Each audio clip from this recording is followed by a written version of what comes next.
What if you could face every challenge in life the way Luffy does?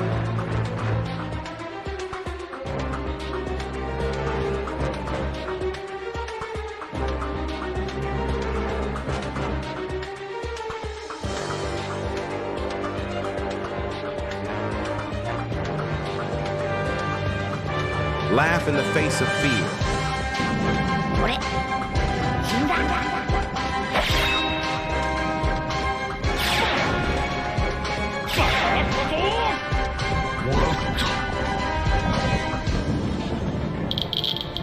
Turn pain into purpose.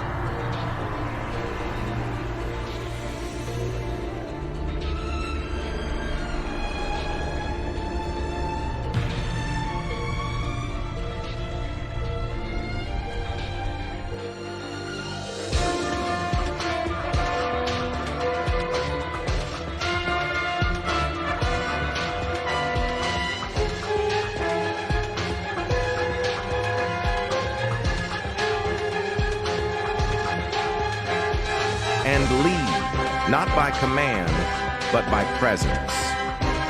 This is not just about anime. This is about the mindset behind legends. Welcome to Anime Depths. Think like Luffy, the philosophy of a free soul. Today's episode is all about stepping into the mind of Monkey D. Luffy, the fearless, free-spirited pirate who turned pure willpower into a legacy. We're diving deep into the mindset and psychology behind the future Pirate King. How he thinks, how he leads, and how his way of being challenges the world around him. This video is a journey through emotion, philosophy, and personal power, seen through the eyes of one of anime's most iconic souls. Peace over fear. There's this moment, early on in Luffy's journey. He's tied up, powerless, and Buggy is seconds away from executing him. He smiles, not because he knows someone's coming to save him, not because he doesn't understand his vulnerability, but because he's already free inside. Luffy embodies memento mori, the ancient reminder that you will die. できるかどうかじゃない。なりたいからなるんだ。海賊王になるって俺が決めたんだから。そのために戦って死ぬんなら別にいい。Do you have dreams? If your life ended today, would it feel fulfilled? If not, maybe it's time to ask, am I making every move available to chase them?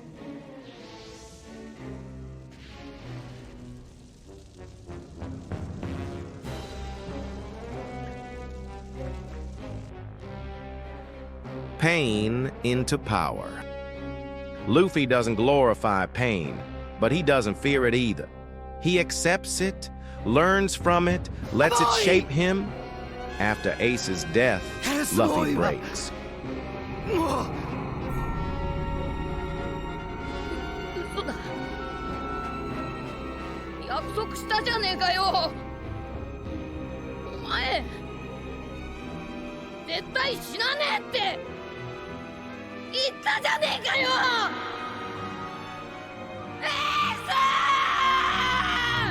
But he doesn't break down forever. He regathers, trains, waits 2 years so he can protect his crew. That's not weakness. That's radical acceptance. That's humility in motion. Life will break you. Not because you're weak, but because tragedy is part of being alive. Pain will find you. Loss will touch you. That's the cost of loving, of living, of trying. Luffy didn't become stronger by avoiding pain. He let it break him, and then he rebuilt.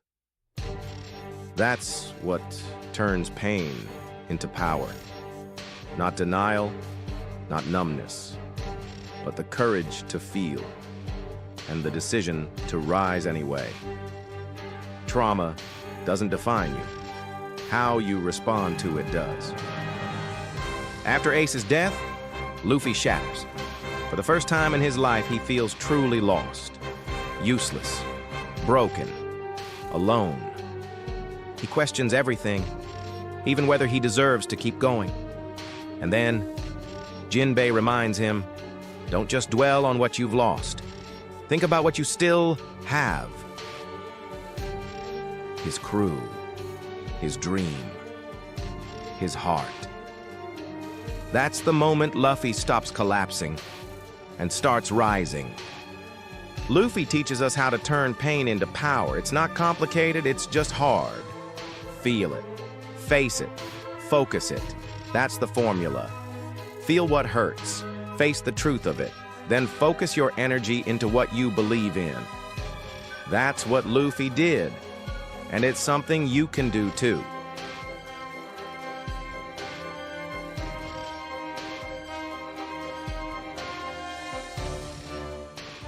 You're gonna be my nakama. Luffy is bold, but he isn't self-sufficient in the way we usually imagine heroes.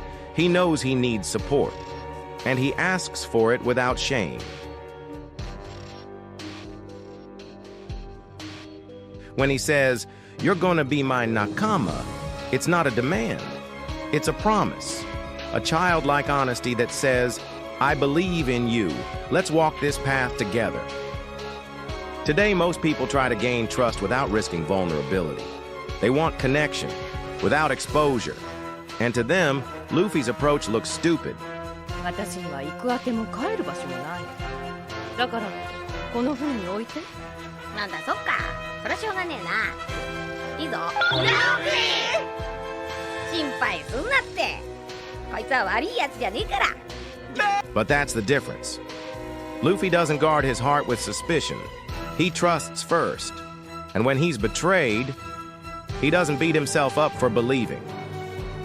He just keeps believing in others, in their potential, even when they forget it themselves.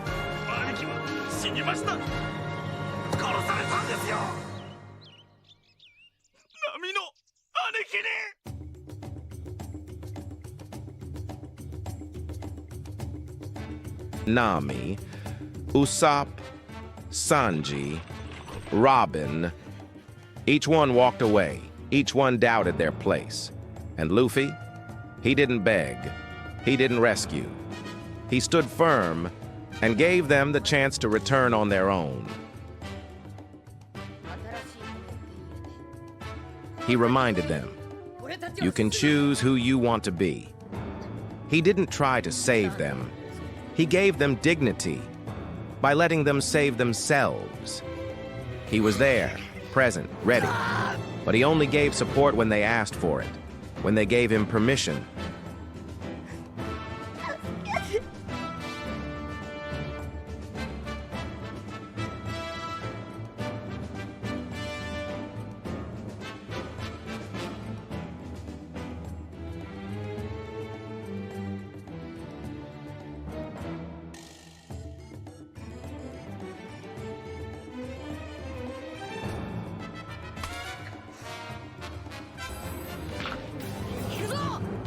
Luffy doesn't just gather anyone. He attracts people who have a code. People who are strong, not just in skill, but in spirit. Zoro joins not because Luffy is strong, but because he's real. Luffy never plays the role to please anyone. He can be blunt, impulsive, even reckless, but it's always in service of what's right. He knows what he stands for. He slaps sense into people who've forgotten their worth. Not because he's trying to be a hero, but because he refuses to let anyone stay small.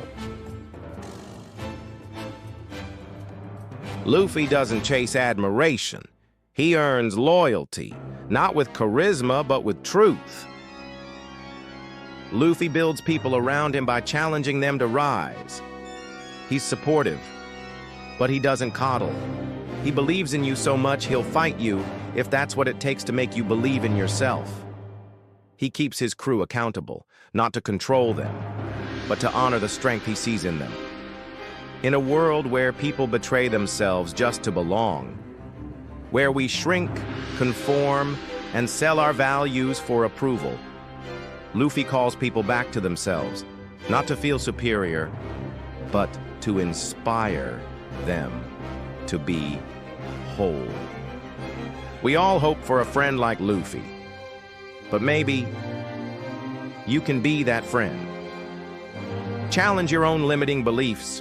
Challenge the ones your friends live under. Support them. Call them out when it matters, and never stop believing in the people you care about. Luffy teaches us that life will break you, but it can also build you if you let it. Next episode, we dive into Zom 100, a story about waking up and finally living like your life is your own. Subscribe, stay free, and tell me, what's the first thing on your bucket list?